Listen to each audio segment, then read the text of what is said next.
rise for the pledge of allegiance.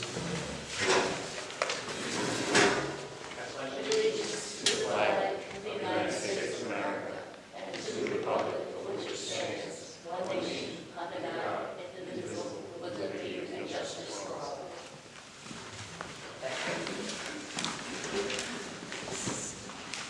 And if anybody needed an agenda for tonight's meeting, if you don't have one, there is one in the back. I put them on the table. Oh, okay, thank you.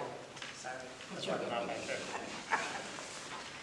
So after weeks and weeks and weeks of work, we've kind of whittled down what you had for the Charter Revision Commission has whittled down for what you would propose for revisions. We'll go through those tonight. We'll also ask for public comments to see if there's anything else that might be discussed for the final version. I will let you know that the calendar for the remaining meetings are this, and then it is May 10th. And that's May 10th? what I'm talking about. September. I'm all for it. It's all right. We're late. We had a June 24th meeting that was canceled, July 22nd, Those were all. all canceled. I think So we're just going to referendum. I mean, not referendum. It was September 2nd, wasn't that a I date? thought updated to the town code. Okay, Yep. so those are the goals, and they're now at the attorney's office. Yes.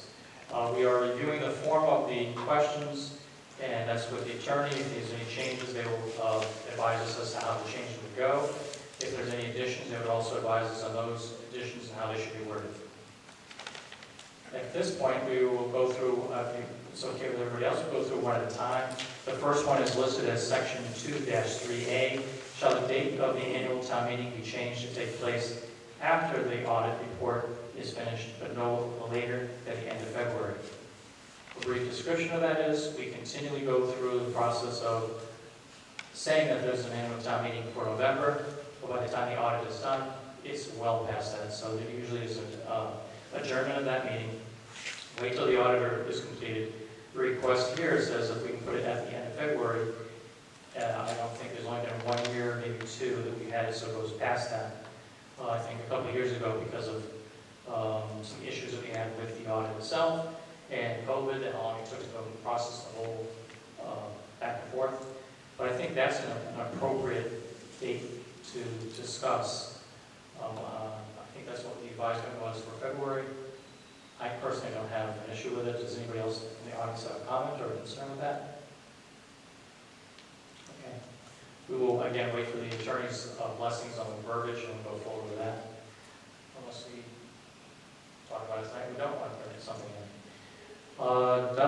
Section 2-4B, shall the percentage of eligible electors casting ballots at a referendum be changed from 25% to 10%. This is an issue that has occurred in the past where you're really worried about making sure you have enough people coming out to vote. And that was the start of that. I think now we've made some modifications to try to inform the public how, when things are occurring. You will probably see it next Tuesday. We do have a public, there's a discussion to be held for a town meeting. And that town meeting signs will be out on Monday. Actually, we should be putting on tomorrow. So they'll all be out there and they'll be addressing the issue that you know that there will be a meeting coming up on Tuesday. What we also do is we use Nixle system. We do the town website and we do Facebook and we get that information out as best we can that way, along with the other ways to do it, which is in the past been the newspaper, turn by buyer, and things like that. So we anticipate that the numbers are going to come up. However, it's still hit or miss. If we remember, we did the vote for the police radio systems. I think we had everybody here in favor of it for that meeting, which adjourned to referendum. And then your percentages coming up to vote were minimal because everybody wanted. So those are the things that could cause some issues, but I think if we changed 25 to 10, I think as in discussion with the two registrar voters, that they thought that would be appropriate. And they did hear a couple of your meetings to talk about that as well. Yes. Anybody else have any discussion on or a question on that? I just have a question on that, just for purpose just clarification, the 10%, do you have a number, a rough number of what that is? Wayne? I'm sure you have that in your notes. It was The roughly the 10. total number of registered voters is somewhere in the vicinity of 10,000. That's what I was thinking, so Yeah. it's a substantial number. Exactly. Okay, Yeah. that's it. And it's not like it's just Plainfield, but every town has an issue with trying to get people to vote. Yeah. And that's the unfortunate part. So if everybody's okay with the 10%, as it's written here, Really, quite honestly, I mean, I'm almost thinking that 10% might be even a little bit high, you know, because if it's 1,000. You probably want to hope for that many people to vote. You know, I don't know that I've ever seen more than 700 people show up on a referendum vote in this home. So, I understand you have to. This is actually just for the budget. I'm reading back on it now in the charter. This is just for the budget. Should the annual or other town budget referendum fail to adopt the budget, another referendum shall be held within 14 days thereafter until final approval is given. However, if less than 25% of the eligible electors cast ballots at the first referendum, and all subsequent referendums, then subsequent balloting on the budget shall be at town meeting. So this is before you go to a town meeting. Right, okay, So, on the budget only. okay. That did happen one year. I believe it was an issue where a petition was started. A petition had over 600 signatures verified, and then it was negated. So that was the issue. If we kind of drop that number down just for that budget vote, and we did the right thing by making sure we publicize, I think we'll be okay with the 10%. Thank you. so it'd be like at least 1,000 people would have to vote at the polls. And for an annual town budget, I can see most of the time you're going to hit that. It's difficult when you have, well, you don't have to worry about it with a 0 mil increase because no one has to based on the charter. But if there is an increase, or something like that is going to happen next year, which is going to be reval year, you're going to have a lot of people asking and questioning why is this going up or why is this going down. So the reval is going to play into that. I think next year's budget is going to have a lot of people coming out to vote. Unless it's nice. Don't count on it. All right, we can move on to section D, 2-4D. The capital budget shall be provided in as a question to approve or reject as part of the annual town budget referendum or town budget meeting. Only if rejected shall be submitted, shall it be subject to revision and subsequent balloting procedures as stated by the subsection B of the section. I think I'm the one who brought that up only because 5-year capital plan is an important piece of the whole process where you need to know what things have to be modified and fixed over the next couple of years. You can't just do all the fixes in one year, we don't have that much money. So they split it up and they work on that appropriately. But one item there that I wanted to bring up to highlight is, if you notice in the section there where they talk about projects itself, like if we're talking about the open space project, which if it's in there, if they talk about the Dow Road Bridge project, and that was a great one to key on. If you don't have it in there when you apply for a grant, you're going to say that the grant writer or grant receiver could say, you don't even have it as part of your projects. Why was that really an important thing? That's why it's needed, because you want to put it in there to say, this is what we're going to be working on over the next few years, and is there money allocated towards it? The one for Dow Road is important to use as an example because we had allocated $230,000 in the 5-year capital, and that same $230,000 is coming from the fund balance. So that is absolutely something we're working on, and therefore it's a great thing to say, if we didn't have it in there, what would happen? A grant writer or a grant receiver would say, it's not important. That one in particular we knew was important because it's one of the higher ones that's up on the list for bridge repairs. So that's why that's in there, and again, the attorney's looking at over for verbiage to make sure it's okay.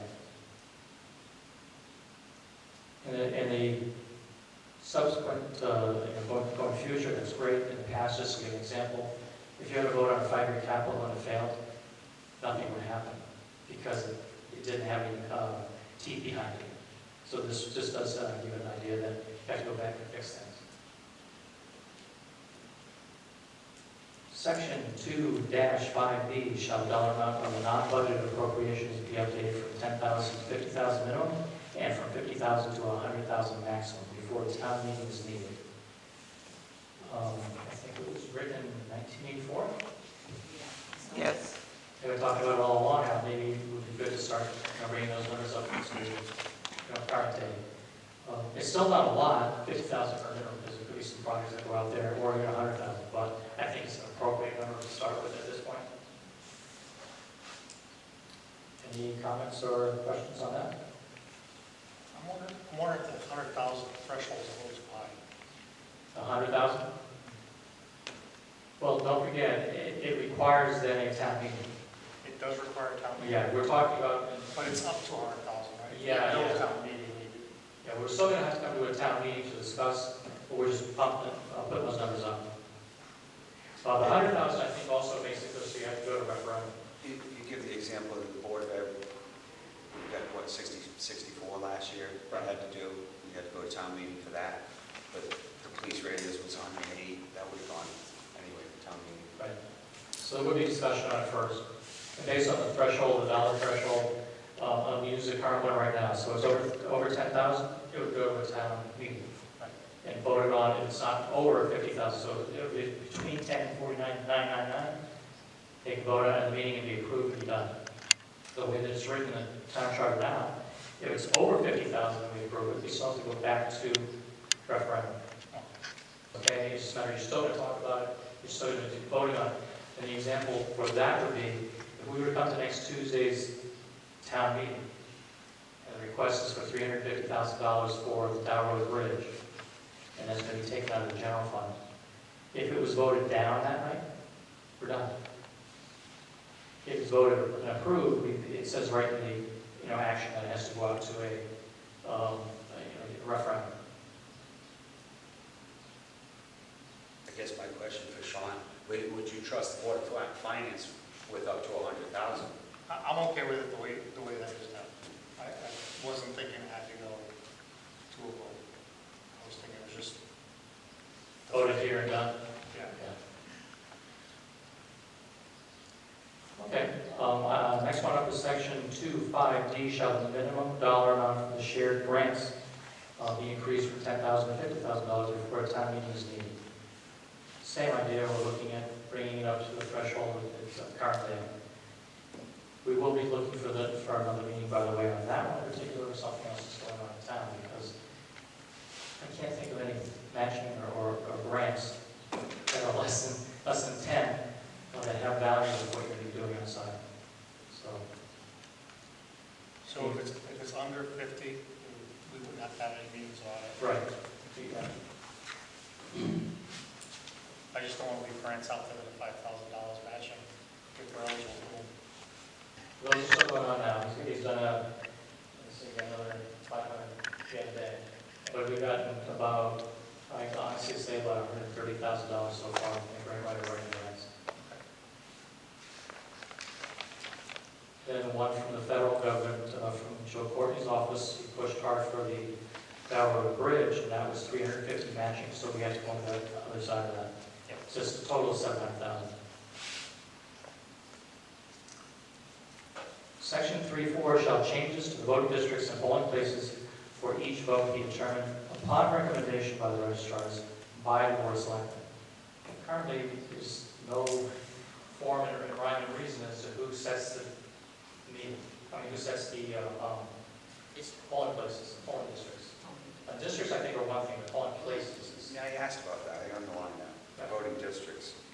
There should be places. Yeah, because I don't think you can change the district Okay. yourself. So those are states. Yeah, So we can fix that.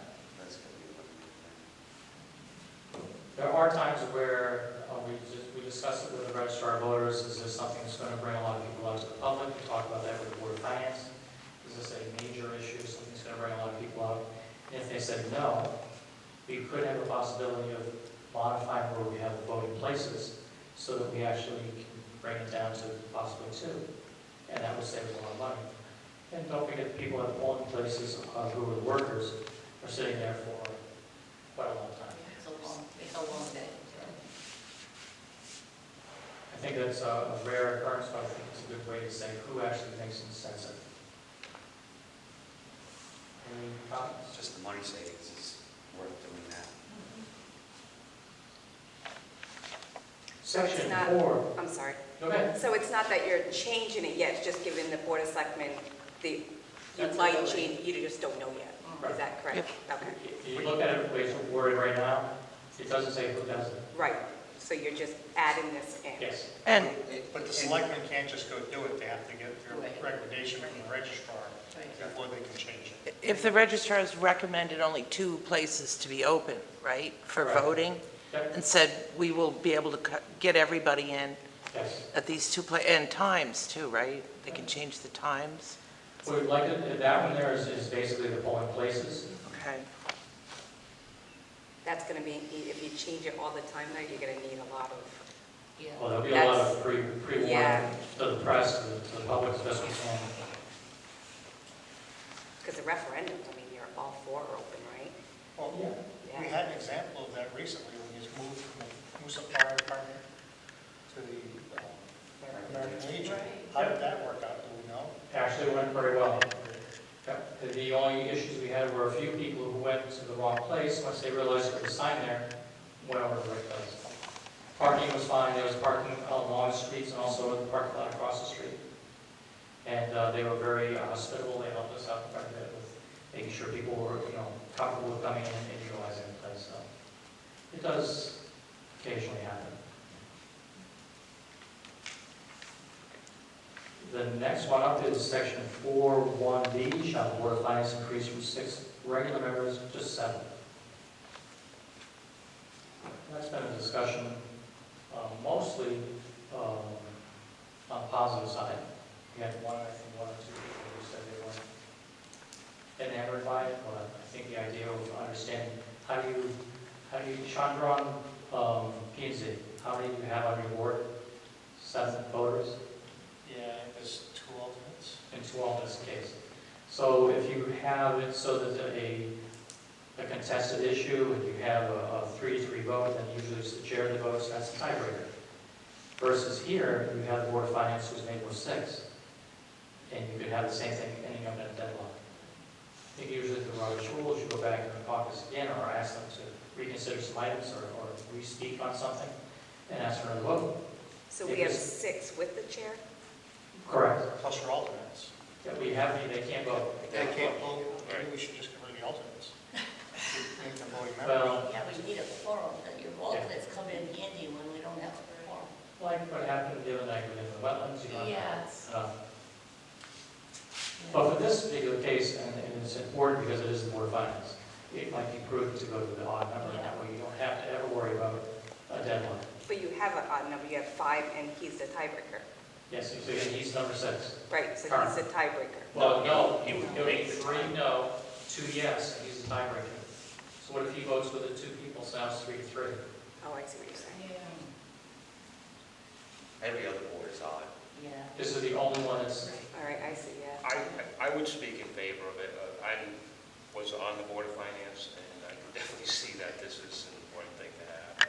I served as an alternate, quite often I did vote, but yeah, it's definitely an important thing to have that ability to offset. Because if, let's say the alternates didn't show up, so, my 2 cents on that.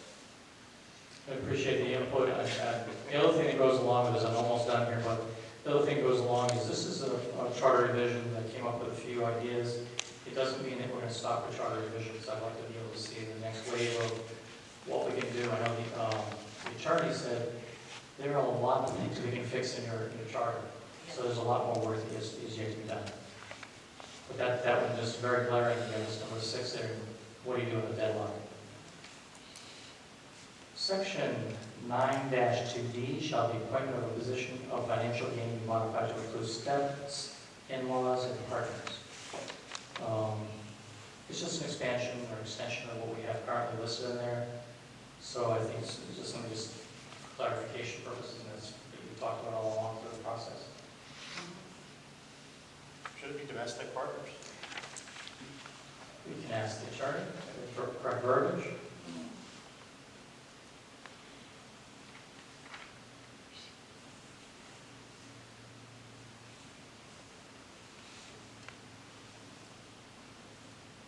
Any other comment on this one?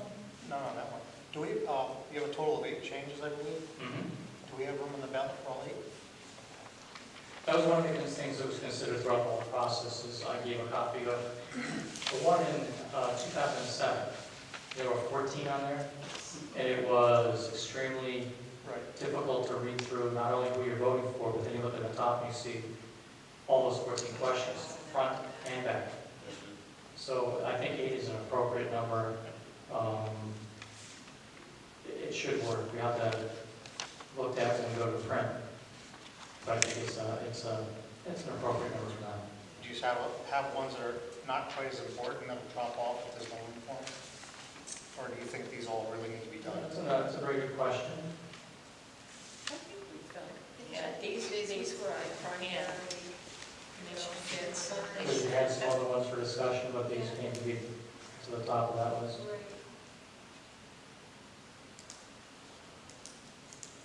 Or these would at least bring the most value. Right. But I was thinking if you can only fit 6 on there, you have a list of the 2 that you would drop off. I don't think we've done that. We did the others, too. How many fit on one ballot? Well, How many you- He's saying he thinks there's room for 8. But he's not. He's Well, not willing to- 14. More than Right, there Probably were- just a little more than that. You might be able to get one question, maybe 2, but you don't want to push it, because once you do, I'll give you an example.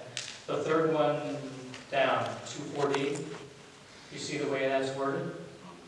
Well, that's pretty much how it might be on the ballot. That's The confusing. other ones might end up the same thing with a larger verbiage based on what the attorney comes back with. Right. Yeah, that's So you might end up taking up more room than you think, and you'll have a couple extras that won't fit. I was just wondering if the committee made a list of which ones definitely they want to see and which ones they go to the bottom of the list. This is the list. The committee said. By priority? I understand that. I mean, the By your priority priorities? list. By our, Yeah. as a committee, not mine. No, are they listed in order by priority? That's what he No, wanted. no, no. They're listed in order of how they are on the In the charter. charter, okay. I was just thinking maybe you should put it in there by priority. That way, if they don't all fit, you can drop the bottom 2 off or bottom 1 off. When we have Just- a final. All right, so to be fair, a great question. If it was me, and I'm looking at this right now, if it was me, if we're running out of space, I would say the lowest one in my list would have been actually the one I brought up, and that is the third one down. If you've been going without that for all this time, it's not going to hurt for at least one more charter revision. Right. The next one on my list, no, it is important. They get by with it now. Yeah, they get by with it. Or the last one. The last one would be the... Yeah, the 92D, Oh, yeah. yeah. Just Yeah. I was just trying to give you some thought, that's all. Yeah. Think about it. Did the town clerk give any thought on this? It's tough, because she doesn't have the total verbiage. Okay, You know, if you look at the ones that you've used so far to eyeball and look at, some are short, some had a little more word to it. So we have to take a look at what the attorney brings us back before we decide what the final numbers are. If you had 14 of them on the ballot the last time, why would not 8 fit on the I think it would, like I said, but if you look at number 2, if there's anything that the attorney comes back and says, you know, you need to put this word in or this phrase in, it makes it a little more meat to the actual question. Then if any of those are like that, it does space out more. So you want to still be able to read the actual vote, who you're voting for, and then whatever the verbiage on top of it. And the way I understand it, you only want one ballot on the front, you don't want back and forth. That's the goal. If you can get it off so you only have the 8 on the front, 9 on the front, whatever it is. Isn't there going to be a lot of positions to vote on this year? Not like every year. Yeah. Yeah, it's pretty standard. Be- That's every, I don't think there's ever It's the same every, lower numbers, I think, for the most part. I think it's really generically across the board, because they rotate, like Board of Education rotates every 2 years, 2 people. Same for the other boards. zoning? Yeah. So all boards are going to be represented on the ballot. possible we set a meeting dates once we get closer, Yeah, before this goes yeah, to make a final. to the town clerk to make sure. I'll check with the state on what meetings we have to do. This is all going to come back, and we're going to have another meeting anyway, right? So we'll be able to see the verdict, right? Like I'm thinking, maybe it's just a good idea for the board, that board to get together and list them out, 1, 2, 3, 4, 5. So you know, number one is one you definitely want on there, and run it down the line, just so that when it comes down to it, it's easier. There's no running back and forth. I'm just trying to save you some steps Right. again. Yeah, and when the verbiage comes back, that'll tell us how much we can put on it, too. Yeah, right. So Kevin, is it public comment? I'm sorry, Mayor. So, I know you were saying that you would like to have more charter revisions coming up, but what happens if you're not here? Last time we had a charter revision, it takes years and years and years. And that was my concern with being the elected versus appointed. I mean, this is a perfect time to put it on to the ballot. So I was wondering why did you not think that's important enough? I told you. Yeah, you and Virginia did, but I didn't get any other input, which, thank you, I totally understand. Okay. I just don't understand why you don't think it's important. You do understand that the town is training me. I mean, tons of money they're spending all the time, and I don't have to be certified. You can just walk in here and give $30 million to some Joe off the street. It doesn't matter. But an appointment, Karen, even if you're appointed, that doesn't mean the next administration coming in is going to give you your appointment. Oh, back. no, I would have to apply to the job, So absolutely. it's the same situation. I would have to apply to the job, because they would have to, just like the assessor, just like finance, just like everyone. I would have to apply. I understand I would maybe not get the job, and I'm okay with that. I think it's good for the town, not just for Karen. See, and I It's good for the disagree. town. I disagree with you, because I think if you're reporting to someone who's elected and you're appointed, Well, we all that are. could lead to cronyism.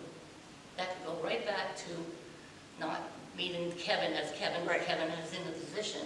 You work for me, and I'll give you the job when I get elected. That's happened years. But and years and years. that's with every job that's But open right now. When you're appointed, when you're voted in, the only one that can fire you Oh, I understand. No, are the voters, right? yeah, no. He gets a hair somewhere, and he says, Karen, you're out of here.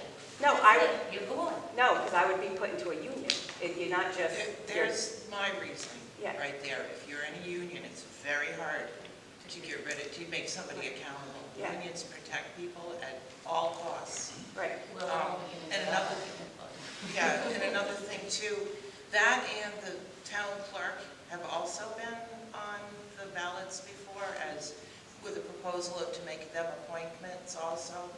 It has been, 2018. I know you brought it up, but before that it's been on another When? charter revision. Because it hasn't been since. 2007, I know. I'm pretty sure it's on there. I'll check. Yeah, check it again, yeah, But because it was on before and it got voted down. And then it but was it's something proposed. that townspeople, But back in the day, you used to go to your little old man's house and collect taxes. Hello, we got to get up with the times here. Yeah, well, I was and concerned to because- jump into what you're saying there, yeah, we do. That would be a perfect situation if we had a manager form of government or a council form of government, because you have the professionals who would be hiring and firing, not the elected officials. But they're doing it now, and I think they're doing a good job. Excuse me? They're doing it now, and I think they're doing a good job. They hired our assessor's a great person who got hired through, I think Kevin, was it you that hired our assessor? Nope. Or was it Kathy? Yeah. Kathy? Actually, before, they went No, to she's Paul. been for Paul. Paul. Yeah, so. I can't remember what's her name, retired. we only have, how many is it? Is it 15 or 19 positions that we vote on for this town?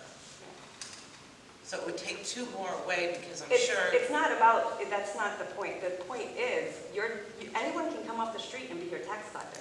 They don't have to know nothing. They have to, They don't have have to to be run, certified. they have to get elected. Yeah. This type of A government. soccer mom, that's more, the only reason why I beat Nadine is because I'm more popular than Nadine. You were Not lucky I knew the necessarily, job. You don't know. Well, That's how- I knew the job. I mean, it's a good thing. Experience but- with the job. I'll tell you right now, I mean, Nadine's been in this town forever. She I knew know the she job, had a but couple I of was a lot more years. popular than her because I know everyone in this town and I was the booster president. I was just, that you just gotta understand that you're just giving That's people any chance to deal with your over But to be $30 million. popular doesn't make you right for the job either, so. Absolutely, that's the point, that's my You know, point. that's- That's the point.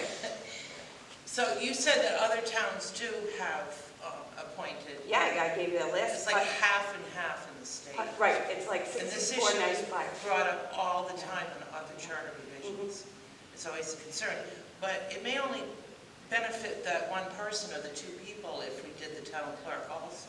It would only benefit them, really. Who? They would be in unions, they would have that protection, so they don't have to be accountable.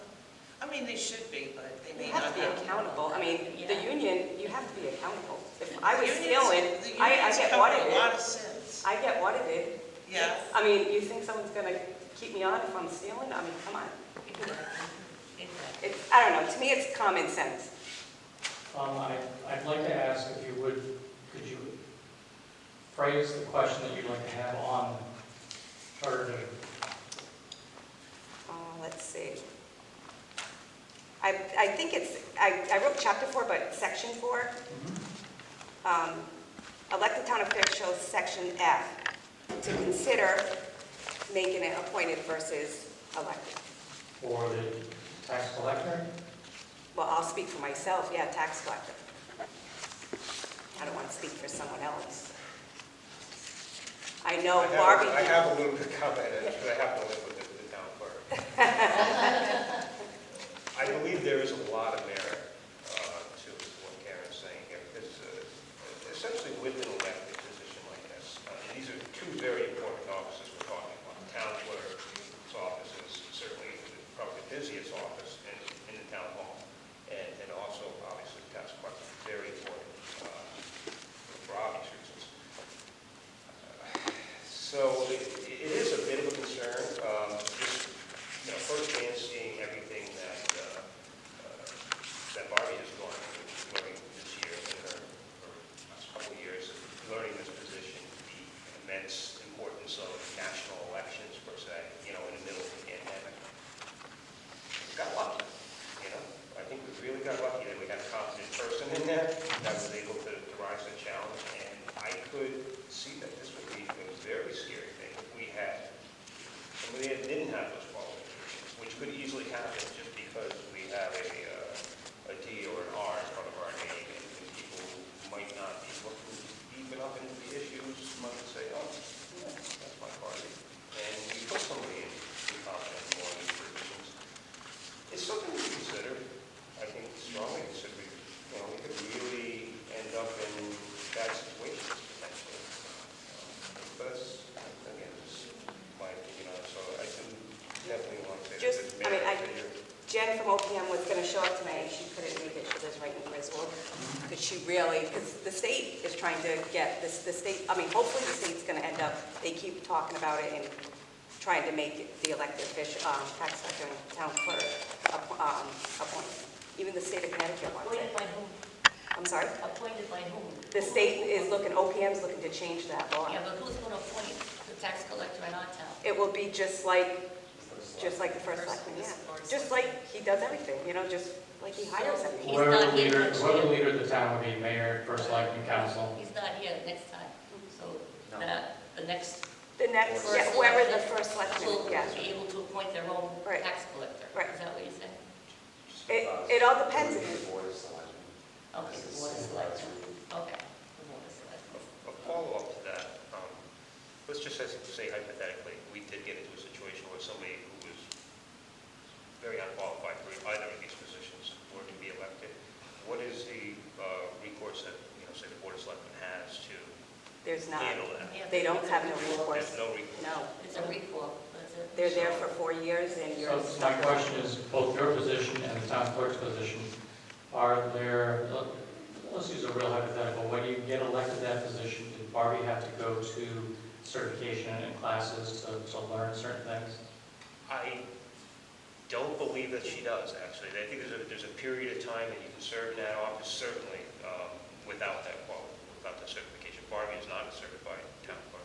Being an elected official, that's why the state, because there's two separate rules. If you're appointed, you have to be a certified, I'm talking tax collector because I'm not too sure. You have to be a certified tax collector. Being elected, you don't have to have nothing. And you don't have to go to school, you don't have to do nothing. That's why the state's trying to change it, because, yeah, it doesn't matter. You can have someone here for a term or a 4-year term. Well, you've seen what happened with finance. What happened to finance? And I had to help her with her audit, big time, after that finance fiasco. Get someone in there that don't know nothing. Wasn't he appointed? He was appointed, yeah. Yeah. There you go. Right. Yeah, he was hired. He was, You yeah, can appoint That- them that's a too. big boo-boo Just as right easy as there. you can elect them. right. So there's no difference, is there? Yeah, there is, because you could be put in, it does, well, You it all can fire depends on them. who the I mean, if person you is get a hiring. person who doesn't do Yeah, well, then you can fire them. yeah, you can actually fire someone, them, you can't fire someone elected. And that's a form of government that we don't have. Yeah. The best form of government for that is a town manager form of government or a council form of government, okay? I know it's always money, but. It costs a lot of money. Anytime a form of management form of government, that's a perfect situation. There's a lot of positions and finances. Yes and no for management positions, and I can speak freely on this. I know of one town that I used to live in where they went through 3 different town managers for different personnel reasons, so it doesn't always work. No, but I'm saying to appoint, to be able to appoint the tax collector or the town clerk or whatever. When you're voted in, it's a different story. I will say this, Karen, if you don't mind. Yeah, You brought up 2 points. And by the way, I do think this is very much merit for discussion. It is something that at this stage of where we are right now, probably needs to have more research done on it so that we know more information can come forward. That's why I'm thinking the other piece is I would need to contact, I do intend to start up another charter revision if I was reelected, yeah. but I'm also going to talk to the state of Connecticut to find out, is there a possibility of allowing for another September or October start for another charter revision? Okay. If our questions are complete at that point, we do a disband, and then I have those questions ready for the ballot. Is it possible then to start with another charter revision? So if you start something in October, Yeah. Right. then you've already got something Like to we start try. with and go And forward. really limited. And I have one more thing to say about elected. They would have a full year, Yeah. and then you would go on to the next ballot. And we'd have to do This is some really investigating. an ongoing event where you did great with what you came for questions, and now there's some loneliness on the table. And we're going to be needing the attorney to help us out with some other areas we're looking at. So I don't see this as ever, it's always a perpetual. It's Yeah, always I gonna get be- it. I just have one more point too to make. Elected, I could walk in that office the first day and I don't have to return for 4 years. I'll probably never get elected again, as long as I got a bit of assistant to do my job. I never have to walk back in that building. Just so you know. I know I wouldn't get elected. That's the, But You might get that's- recalled too. I'm sorry? You could get recalled too. Yeah. I don't know if we have the full recall in Connecticut. I don't, never heard of such a thing. Other states have recall, I don't know if we have that. Oh, can that, I thought, okay. Yeah, because I've seen a lot of people take advantage because they are elected. I mean, I can do what I want. I don't have vacation time, I have nothing, I do what I want. I want to be fully, because I follow the rules anyway. I've been following my union since I was an assistant. I don't take advantage of anything, I'm here earlier, I'm here late. I don't even take the vacations I should be taking. So it's not like I want this because I want to be put in a union, I want this, that. I just want it for the town because my point is you can just get anyone in And I here. was questioning that, Karen. You know, No, I'm not, she and brings I'm up not a good saying that, I'm point. just bringing up my point. No, I'm not, I don't take offense to anyone, it's just, I'm just trying to tell you the importance of it. That's all I'm trying to explain to you guys, is that, I'm just, because I could work 1 day a week and say, well, I'm taking 6 days, 7 days off the next couple days, and I can, because I do have a great assistant, but I would never, I would never, it's not me, of course I work. Instead Something of, you said when you were talking about that, you said you had vacation. We're not allowed to have vacation. I know, that's what I'm saying, I don't take vacation. she brings up some good points, but the other side of the argument has good points too. And maybe instead of the selectmen appointing, maybe it should be the Board of Selectmen. Well, So it you is have it is actually the Board of a Selectmen. difference of opinion and a discussion about it. What we do normally for hiring of is an officer position. Is that what we call it? Department head, supervisor. We actually do the process of interviewing Right. through usually myself, maybe the finance director because of their background and knowledge of the system. To do an interview process, we take all the applications in, we review them, and then we do the interview of the highest, usually the highest. A few years ago, I did every single person, and that got to be too tedious, so it's basically the highest. And then you go through from there to bring it to the Board of Selectmen for their review of the top candidates, and they can ask questions and go from there. We can also, if at that point, table it, because you want to have some more in-depth questions. But basically, it is the Board of Selectmen for department head officer positions. So now we have another thing to look at. Are there any background checks done on this? In some particular positions, yeah. I know, I've been to interviews where they actually bring in different tax collectors, and they interview to help out the first selectman and the selectmen to help them out, to ask the questions that they should be asking.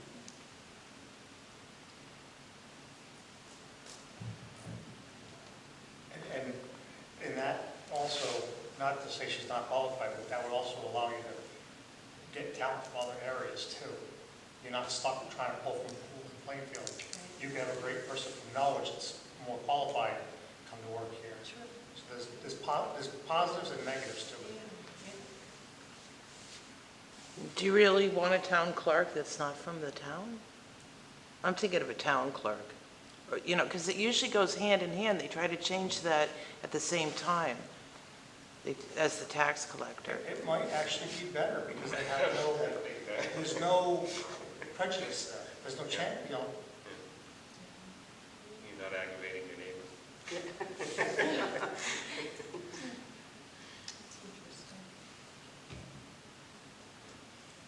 All right, so what I will do is I will talk about the state of Connecticut about the allowance of a late September, early October charter revision as long as we have disbanded this one. See that as we can do that. Because I think there's already one item for discussion. I know the attorney has 2 or 3 more. So that I would do that. And